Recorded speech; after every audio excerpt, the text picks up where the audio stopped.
Mi nombre es la doctora Elena Marchetti. Fui médica forense del Instituto de Medicina Legal de Perugia durante 29 años. Practiqué más de 3.200 autopsias. He abierto cuerpos de hombres, mujeres y niños. He documentado heridas de bala, fracturas, hemorragias internas, el daño meticuloso que las enfermedades hacen al tejido humano. Para mí, el cuerpo era materia, información, nada más. Y entonces me asignaron el caso de Carlo Acutis. No pedí ese trabajo. Me lo pusieron encima del escritorio un martes de febrero de 2019, con una carpeta delgada y una instrucción simple: examinar los restos exhumados, documentar el estado de conservación y firmar el informe. Rutina, me dijeron. 3 horas, máximo. Pasaron 48 horas antes de que pudiera salir de esa habitación, y cuando salí, no era la misma persona que había entrado. Lo que encontré dentro de ese ataúd desafió cada principio de descomposición que había estudiado en 29 años de carrera. Lo que mis manos tocaron esa mañana no debería haber existido, y lo que descubrí después, cuando empecé a tirar del hilo, fue aún más imposible que todo lo anterior. Guardo silencio sobre esto desde hace 6 años. Hoy ya no puedo. Llegué a la medicina forense por accidente, como casi todo lo importante en la vida. Tenía 23 años y estaba terminando la carrera cuando el profesor D'Antoni me ofreció una plaza como asistente en el departamento de patología. No era lo que había planeado. Quería pediatría. Quería niños vivos, no niños muertos. Pero el profesor D'Antoni me dijo algo que nunca olvidé. Los muertos no mienten, Elena. Los vivos sí. Los muertos te cuentan exactamente lo que pasó. Acepté. Y tenía razón. Me casé a los 31 con Marco, ingeniero hidráulico, hombre que no pregunta demasiado y duerme profundo. Tuvimos 2 hijos, Luca y Sofía. Crecieron escuchando que su madre trabajaba con personas que ya no necesitaban nada. Era mi forma de explicarles la muerte sin asustarlos. Los muertos ya no necesitan nada. Están más allá de necesitar. Mi relación con la fe era la de muchos en mi profesión: indiferencia educada. Fui bautizada, hice la comunión, me casé por la iglesia porque mi suegra lloraría si no lo hacía. Pero dentro de esa franja de 30 metros entre el altar y la puerta, la fe no entraba. Demasiados cuerpos, demasiadas preguntas sin respuesta. Si Dios existía y era bueno, ¿cómo explicar el hígado de una niña de 7 años destruido por un tumor? No tenía respuesta. Así que dejé de hacer la pregunta. En febrero de 2019, la diócesis de Asís solicitó formalmente un peritaje al instituto. El proceso de beatificación de Carlo Acutis, un joven milanés muerto de leucemia en 2006, había avanzado hasta el punto en que se requería la exhumación del cuerpo y su examen médico forense. El procedimiento es estándar para los procesos de canonización. Se abre el ataúd, se documenta el estado de conservación, se redacta un informe técnico y se devuelve al sepulcro. Me lo asignaron a mí porque era la de más años en el departamento y porque el caso era políticamente delicado. Nadie quería meter la pata. Llegué a Asís el 17 de febrero. Era lunes. El cielo estaba gris y hacía 4 grados centígrados. Recuerdo el termómetro del coche porque lo miré 2 veces. Pensé que el frío me iba a entorpecer los dedos. Llevé mis guantes quirúrgicos dobles y el maletín estándar con el equipo de documentación. La Basílica de Santa María de los Ángeles es una estructura enorme, más de 100 metros de largo. La pequeña capilla donde estaba enterrado Carlo era lateral, casi escondida, con luz tenue y olor a piedra vieja y cera. Había 5 personas presentes, además de mí: el obispo auxiliar, 2 monjas, mi asistente Filipo y un funcionario del Vaticano cuyo nombre no estoy autorizada a revelar. El ataúd era de madera oscura, simple, sin ornamentos. Habían pasado 12 años y 4 meses desde el entierro. La humedad promedio de esa cripta, según los registros que me facilitaron, era del 64%. Temperatura constante, entre 12 y 14 grados centígrados. Estas son condiciones normales para la descomposición natural completa. Cuando los operarios levantaron la tapa, me acerqué con Filipo. Miré dentro, me detuve, volví a mirar. Filipo, dije, ¿ves lo que yo veo? Filipo tenía 28 años y llevaba 3 en el instituto. Era buen asistente, sin pelos en la lengua, nada sentimental. Tardó exactamente 4 segundos en responder. Sí, dijo. Lo veo. Pero yo aún no sabía lo que me esperaba. El primer dato que registré fue la temperatura superficial del cuerpo. Con el termómetro de contacto, tomé la medición en 3 puntos distintos: frente, tórax y antebrazo izquierdo. Los valores fueron 16,3, 16,1 y 16,4 grados centígrados, respectivamente. La temperatura ambiente dentro de la cripta en ese momento era de 13,8 grados centígrados. La diferencia era de aproximadamente 2,5 grados. Me detuve. En 12 años de reposo en una cripta, un cuerpo alcanza el equilibrio térmico con el entorno, siempre, sin excepción. No hay mecanismo biológico ni físico que explique una diferencia de 2,5 grados entre un cadáver y el ambiente que lo rodea. Ninguno. Pensé que el termómetro estaba descalibrado. Lo comparé con el de Filipo.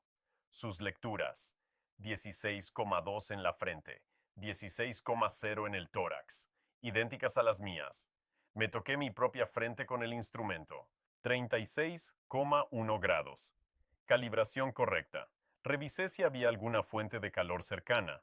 Las velas estaban apagadas. No había calefacción activa en la capilla. La cripta llevaba semanas sin ser abierta. Anoté el dato en el registro y seguí trabajando. Segunda observación: el tejido cutáneo. El protocolo estándar para cuerpos exhumados después de 10 o más años en las condiciones de esa cripta prevé encontrar restos esqueléticos parciales o totales, o en el mejor de los casos tejido adipocérico, que es la transformación de la grasa corporal en una sustancia cerosa que puede conservar la forma externa del cuerpo durante décadas. Esto es conocido. Esto es normal. Lo que encontré no era adipocera. La piel del rostro conservaba elasticidad. Con el guante presioné levemente la mejilla izquierda. Recuperó su forma en aproximadamente 2 segundos. El tejido respondía como tejido humano normal, no como cera ni como material rígido. Presioné de nuevo. Misma respuesta. Intenté explicarlo. Tal vez había una humedad particularmente baja en ese ataúd específico. Pedí los datos del sellado. El ataúd había sido abierto para la beatificación preliminar en 2016 y desde entonces sellado con una junta de caucho estándar. Nada extraordinario. Revisé los tejidos con el escáner óptico portátil. La resolución de la imagen mostraba una textura cutánea que en la escala de degradación tisular que usamos en el instituto habría correspondido a un máximo de 18 a 24 meses post-mortem, no a 148 meses. Traté de mantener la calma. Le pedí a Filipo que tomara las fotografías de registro mientras yo seguía el protocolo. Medición de circunferencias. Cráneo, 72 centímetros. Tórax, 81. Abdomen, 74. Noté que las medidas correspondían razonablemente a las anotadas en el expediente médico del Hospital San Gerardo de Monza, donde Carlo había muerto. Tórax, 82 centímetros. Abdomen, 73. Una diferencia de 1 centímetro en el tórax, atribuible a la pérdida de volumen pulmonar. Todo normal, excepto que no podía ser normal. El tercer hallazgo fue el que me hizo retroceder físicamente un paso: el color. Los tejidos blandos conservados en las condiciones de esa cripta, cuando se conservan, adoptan un tono entre grisáceo y amarillo ocre por la oxidación de los lípidos. Lo había visto cientos de veces. Es un color inequívoco, el color de lo que ya no está vivo. La piel de Carlo Acutis tenía un tono rosado, no intenso, no como un niño dormido, no como algo que en ese momento yo hubiera sabido interpretar, pero rosado, un color que en 12 años de muerte, en condiciones de cripta, no tiene ninguna explicación bioquímica que yo pueda formular. Dejé caer el instrumento. No fue un gesto dramático, fue que mis dedos simplemente soltaron el registro de mediciones y el cuaderno cayó al suelo de piedra con un golpe seco.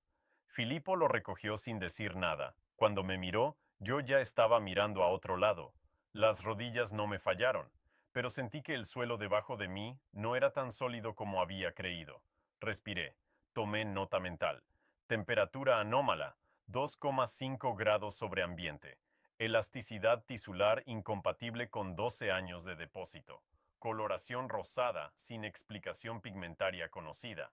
3 anomalías independientes, todas documentadas, todas verificadas por 2 observadores distintos. Llamé al funcionario vaticano, le pedí que se acercara, le describí los hallazgos sin interpretación, solo los números, solo los datos. Tardó 45 segundos en responder. Doctora Marchetti, dijo por fin, esto es exactamente lo que algunos esperaban encontrar, y exactamente lo que otros esperaban no encontrar. No entendía a qué se refería. Lo entendería más tarde. Continué el examen. Seguí el protocolo porque es lo que sabes hacer cuando no entiendes lo que estás viendo. Haces lo que sabes hacer. Pero la cuarta anomalía llegó en el momento en que menos lo esperaba. Estaba tomando muestras del tejido periférico del antebrazo para análisis histológico posterior, cuando noté algo en la mano izquierda, específicamente en la posición de los dedos. La mano derecha estaba extendida, natural. La mano izquierda no. Los dedos índice y medio de la mano izquierda estaban ligeramente curvados, como si el niño estuviera sosteniendo algo invisible. No era rigidez cadavérica. Eso se resuelve en las primeras 72 horas post-mortem. Era una posición, una postura mantenida. 12 años. Filippo y yo nos miramos. ¿Tú ves eso? Le pregunté. Sí, dijo, y esta vez tardó menos en responder. Tomé fotografías desde 3 ángulos distintos con la cámara de alta resolución. Las imágenes fueron numeradas como evidencia F17 a F19 en el registro oficial. Las amplié en el ordenador portátil ahí mismo, en la cripta. En ninguna de mis 3.200 casos anteriores había documentado una postura mantenida 12 años después de la muerte. Cerré el ordenador.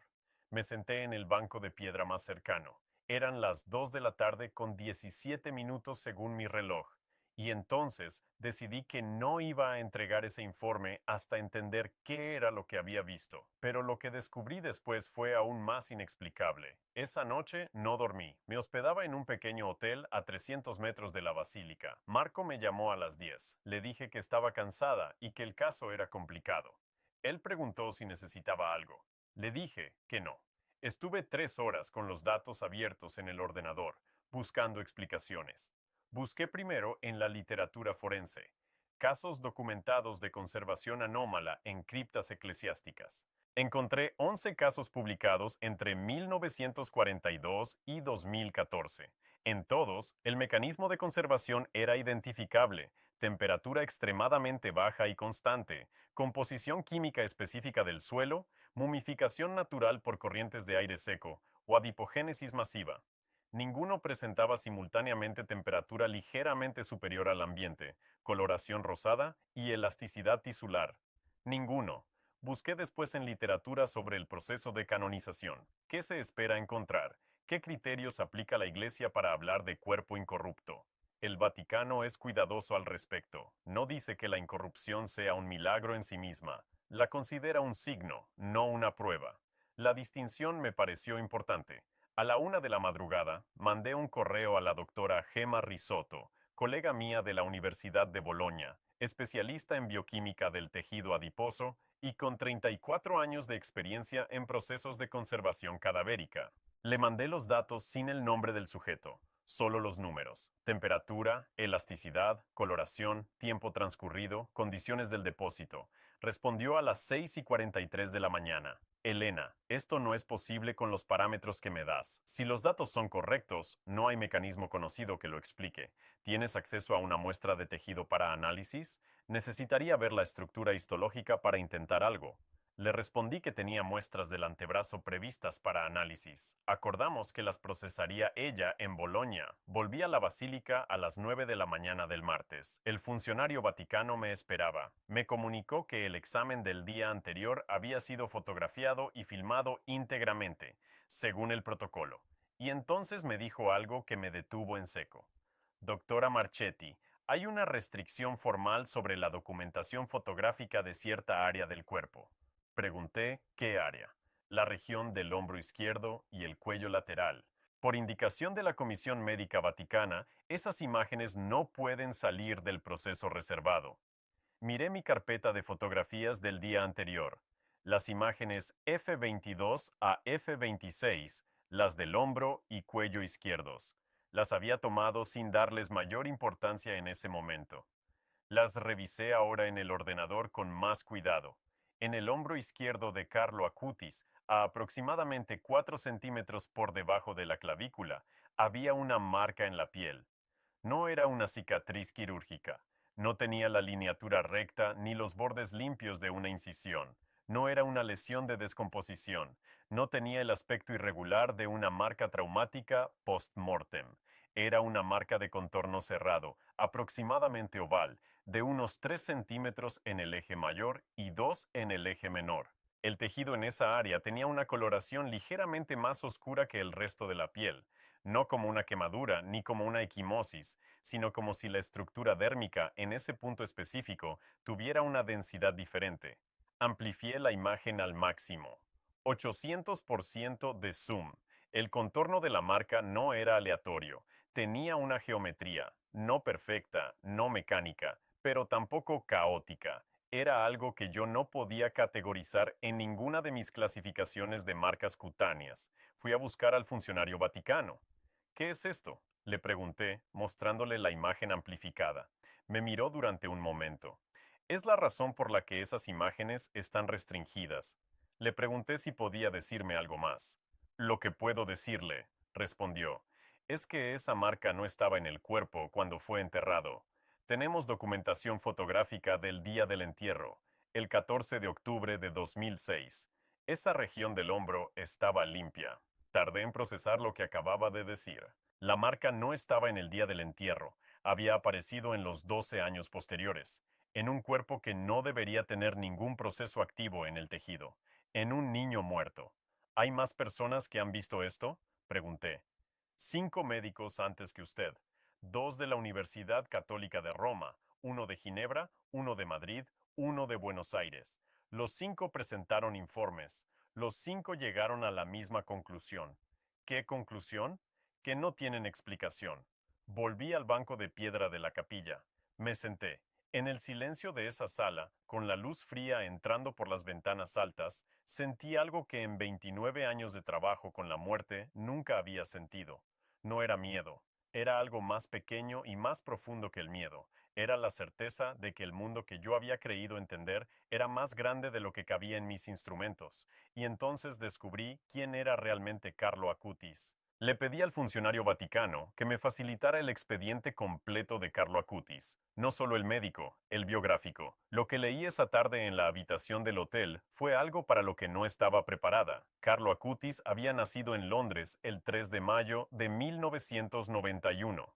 Sus padres eran italianos, Andrea Acutis, ejecutivo empresarial, y Antonia Salzano. La familia se mudó a Milán cuando Carlo era pequeño.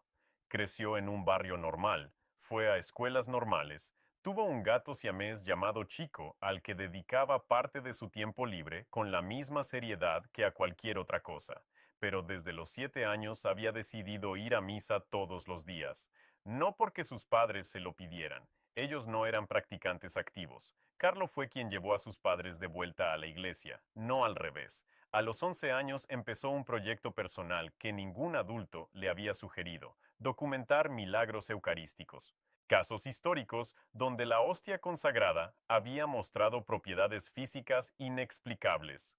Investigó archivos, contactó diócesis, verificó fuentes. Al final de su corta vida, había documentado más de 160 casos en todo el mundo. Creó una exposición itinerante que ha recorrido más de 50 países. Todo esto entre los 11 y los 15 años. Un programador autodidacta, un adolescente que usaba el tiempo que sus compañeros dedicaban a videojuegos para construir bases de datos de fenómenos que la ciencia no podía explicar. Murió el 12 de octubre de 2006 en el Hospital San Gerardo de Monza. Leucemia fulminante tipo M3, 15 años. Tenía fiebre de 41 grados la semana antes de morir. En las últimas horas, con la temperatura ya descendiendo, dijo a su madre, ofrezco todos mis sufrimientos al Señor por el Papa y por la Iglesia, para que no haya purgatorio. No lo dijo llorando, lo dijo como quien da una instrucción. Llevaba 3 días con eso cuando encontré el cuaderno. No lo busqué. Lo encontró Filipo, que había ido a revisar el equipaje de examen que habíamos dejado en la sacristía. Me lo trajo con expresión extraña. Doctora, dijo, esto estaba dentro de su maletín. No sé cómo llegó aquí. Era un cuaderno escolar. Tapa azul, marca corriente, 80 páginas, sin nombre en la cubierta. Lo abrí. La primera página tenía una fecha, 28 de septiembre de 2006, 14 días antes de la muerte de Carlo. Era su letra, según pude verificar después comparándola con documentos originales. Letra de adolescente, inclinada hacia la derecha, con la G con bucle largo. Pero lo que decía en esa primera página era lo que me hizo cerrar el cuaderno y abrirlo de nuevo 3 veces para asegurarme de que no estaba leyendo mal. Escribía sobre su hombro izquierdo, no como una queja, no como un síntoma que reportar, como una observación. Decía que en los últimos días había notado una sensación en esa área, a la altura de la clavícula, y que no le molestaba, sino que le daba una sensación de calor que viene de adentro. Decía que no se lo había contado a su madre porque no sabía cómo describirlo. Eso era el 25 de septiembre. 3 días antes de esa entrada del cuaderno, 13 años después, esa era la ubicación exacta de la marca que la Comisión Vaticana había restringido. Lo que Carlo había descrito como calor que viene de adentro correspondía al área precisa donde, en el cuerpo exhumado 12 años después, había una marca de densidad tisular anómala que 5 médicos anteriores a mí habían sido incapaces de clasificar. Llamé a Filippo. ¿Dónde estaba exactamente el cuaderno dentro del maletín? Debajo del termómetro de contacto, en el compartimento inferior. Ese compartimento yo lo había revisado la noche anterior para guardar los instrumentos. Estaba vacío. Lo recordaba con certeza porque tuve que mover el termómetro 2 veces para encontrar el adaptador de carga. El cuaderno no estaba ahí la noche del lunes, estaba ahí el martes. Pero lo que hice después sorprendió a todos los que me conocían. Cuando volví a Perugia 3 días después, no entregué el informe de inmediato. Me llevé los datos a casa. Me senté en la mesa de la cocina con Marco, que llevaba 2 días sin preguntar nada, porque conoce ese silencio mío, y le dije, necesito contarte algo que no sé cómo explicar. Marco me escuchó durante 40 minutos sin interrumpir. Cuando terminé, dijo, ¿y qué vas a hacer? No lo sé todavía. No dormí bien esa noche, ni las siguientes 4 noches. En el instituto, el director me preguntó cómo iba el informe Vaticano. Le dije que estaba siendo meticulosa. No dijo nada más. 2 semanas después, las muestras de tejido llegaron de Bolonia con el análisis de la doctora Risotto. Su conclusión, en términos técnicos, la estructura histológica del tejido del antebrazo mostraba una integridad celular del 73%, con presencia parcial de membranas celulares intactas y colágeno no degradado en una proporción del 41% del total de la muestra. Para un cuerpo de 12 años en condiciones de cripta estándar, el porcentaje esperado de integridad celular es inferior al 8%, 73 contra 8. La doctora Risotto añadió una nota manuscrita al final del informe. Elena, no tengo explicación. He revisado la metodología 3 veces. Los datos son correctos. Guardé el informe en el cajón del escritorio, y entonces hice algo que no había hecho en 29 años de carrera. Fui a buscar a un sacerdote, no a un sacerdote cualquiera. Fui al padre Augusto Terzi, capellán del Hospital Universitario de Perugia, hombre de 64 años, a quien yo había visto muchas veces en los pasillos de la sala de emergencias y con quien nunca había hablado de nada más que el tiempo. Me presenté en su despacho un miércoles por la tarde y le dije que necesitaba hablar con alguien que no fuera médico. Me escuchó durante 1 hora. No tomó notas. Al final dijo, ¿y usted qué cree que es? Tardé en responder. Creo, dije por fin, que hay algo que mis instrumentos no miden. El padre Terzi asintió. La ciencia mide lo que existe dentro de sus categorías. Usted encontró algo fuera de sus categorías. Eso no invalida la ciencia, solo amplía el mapa. No me convertí en ese despacho. No hay conversión instantánea. Eso solo pasa en las películas. Lo que pasó fue más lento y más real. Empecé a hacer preguntas que antes no me hacía. a sentarme en silencio de vez en cuando sin necesitar explicarlo todo, a mirar a mis hijos de otra manera. Luca tenía 19 años entonces, Sofía 16. Cuando me oyeron hablar con Marco sobre Carlo, vinieron a la mesa. Les conté lo que había visto. Sofía lloró. Luca no dijo nada durante un rato y luego preguntó si podía ver las fotos. No podía mostrárselas, pero sí pude contarles quién era el niño en el ataúd, el que documentaba milagros a los 11 años, el que murió con 15 diciendo que ofrecía su sufrimiento. ¿Tenía mis años? Preguntó Sofía. ¿Un año menos que tú? Ella asintió muy despacio. En el trabajo, algo cambió en mí que no supe nombrar hasta meses después. Empecé a trabajar más despacio, no con menos rigor, con más. Pero había algo en la forma de relacionarme con los cuerpos que pasaban por mis manos que se había modificado, como si hubiera recordado algo que había olvidado, que cada uno de esos cuerpos había sido una persona que alguien amaba. Mi colega Rosela me preguntó un día si me encontraba bien. Le dije que sí. Me dijo, estás diferente. No le expliqué por qué. El informe oficial lo entregué 4 semanas después. Cumplía el protocolo. Documentaba los hallazgos con precisión. Pero redacté una nota anexa de 3 páginas en la que describía las anomalías que no podía clasificar, numeradas con sus respectivos datos de medición, y terminaba diciendo que en mis 29 años de experiencia no había encontrado un caso comparable.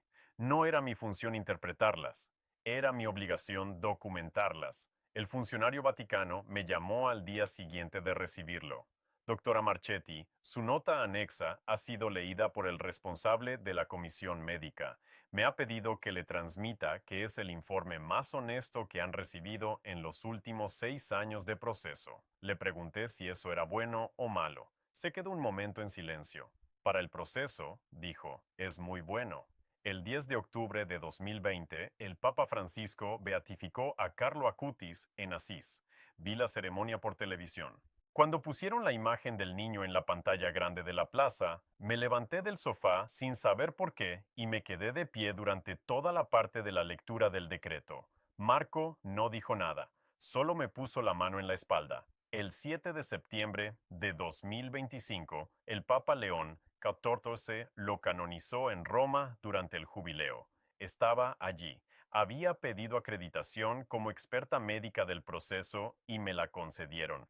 Vi la canonización desde los primeros bancos del lado izquierdo de la Plaza de San Pedro. Hacía 26 grados centígrados y había 150.000 personas. Pensé en la temperatura de 2,5 grados sobre el ambiente, en la elasticidad de una piel que no debería tener elasticidad, en el hombro izquierdo y lo que Carlo había escrito el 28 de septiembre de 2006. Y hoy, tantos años después, sigo sin poder explicar lo que sentí. Hoy tengo 58 años. Sigo trabajando en el instituto, aunque he reducido mi carga a 30 horas semanales. Luca es ingeniero. Sofía estudia medicina, 5.º año. El mes pasado me llamó para contarme que había asistido a una conferencia sobre patología forense y que el profesor había citado un caso anónimo de conservación cadavérica anómala como ejemplo de los límites del conocimiento científico. Mamá, me dijo, creo que era tu caso. No le confirmé ni lo contrario. El año pasado fui a Asís por primera vez desde la exhumación. Fui sola, un martes de octubre, sin avisar a nadie. Entré a la basílica, me acerqué a la tumba de Carlo Acutis, que ahora está expuesta en una urna de cristal, con el cuerpo vestido con su uniforme escolar y sus zapatillas blancas de deporte. Me quedé de pie frente a él durante 17 minutos. Lo sé porque lo miré después en el reloj. No recé. O no supe que estaba rezando hasta que terminé. Fue algo parecido a hablar con alguien que sabes que te escucha, sin necesitar respuesta. Un padre joven con un niño de unos 7 años se acercó junto a mí. El niño miraba la urna con los ojos muy abiertos. Le preguntó a su padre en voz baja, ¿Él nos puede escuchar? El padre tardó un segundo. Sí, le dijo. Creo que sí. Me volví para salir. En la puerta de la capilla me detuve un momento. Pensé en el profesor D'Antoni, en lo que me dijo cuando tenía 23 años. Los muertos no mienten. Te cuentan exactamente lo que pasó. Tenía razón, solo que en toda mi carrera, el único muerto que me había contado algo que yo no tenía capacidad de procesar había sido un niño de 15 años con leucemia y zapatillas blancas que documentaba milagros y ofrecía su sufrimiento. Cuando la gente me pregunta hoy cómo cambió mi vida aquella mañana en la cripta de Asís, les digo esto: no cambié de golpe, no hubo un momento de iluminación. Fue más parecido a lo que pasa cuando llevas años sin ver bien de lejos y finalmente te pones unas gafas. El mundo no cambió, solo que ahora podías verlo completo. Lo que mis instrumentos no midieron esa mañana no significa que no existiera, significa que mis instrumentos eran pequeños. La realidad era más grande, y esa diferencia, aprenderla a los 52 años, después de 3.200 autopsias y 29 años de ciencia, es el hallazgo más importante de toda mi carrera. Si este testimonio te ha marcado tanto como marcó mi vida, te pido que te suscribas y compartas este video con alguien que necesite escucharlo. Las huellas del cielo están en todas partes. Solo hay que saber mirar.